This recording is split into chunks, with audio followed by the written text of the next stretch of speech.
số ấy vậy sẽ làm kẻ xe với cây xe đấy.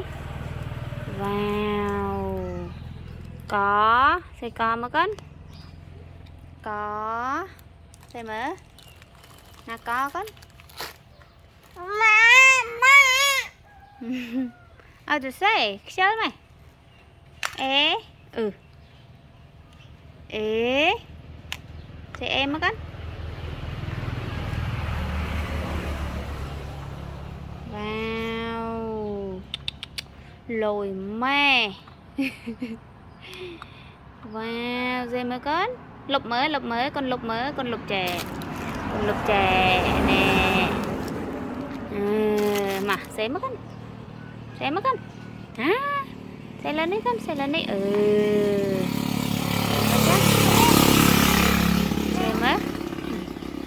xe mất mà đã mất con xe mở con xe mất con ôn trẻ xét ăn cái đà thầm ấy nữa con nó này thử trắng đi. Chụp bạn nè mở con được xe mất con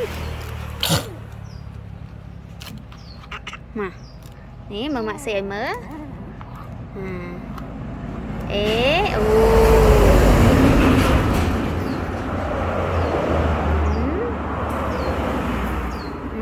apple mà nè hãy mắt lên nè cái này apple lại anh nè cái này nè nè cần khai nhát nè mấy cần mát kecil badan nah mới mà mạ xe mới nè mạ xe mới nè bí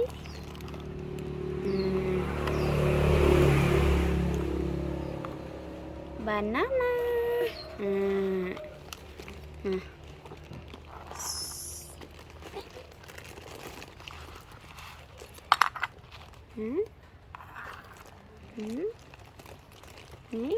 con khai nhé nè con đi xem á này cái này mình là phần này xin láng đó nè gợi tiền hắn đang ớt đấy hắn đang ớt lỏ nè anh xem tính cái ông bông mình nhá chơi tay nhân hơn ổn lụa ông bông mình 3 bon 5 á ông bố mình đó. Wow,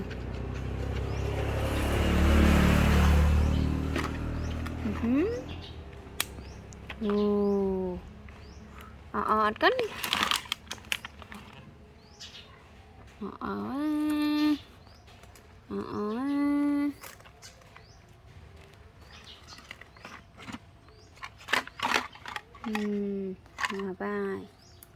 còn bàn lụa hoang cái tì hai nó con nó trà nị cái con này mình trà na nị cái này mắm ôn mắm mình ăn cái mình ôn mắm ôn mắm chó nè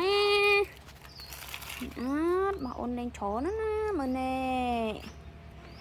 Wow, chó nè này nó không tiệt nè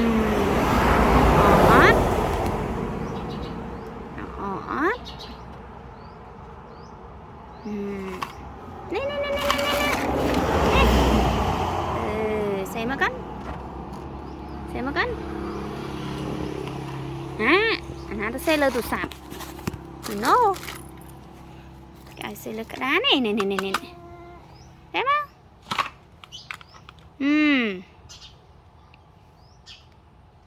ok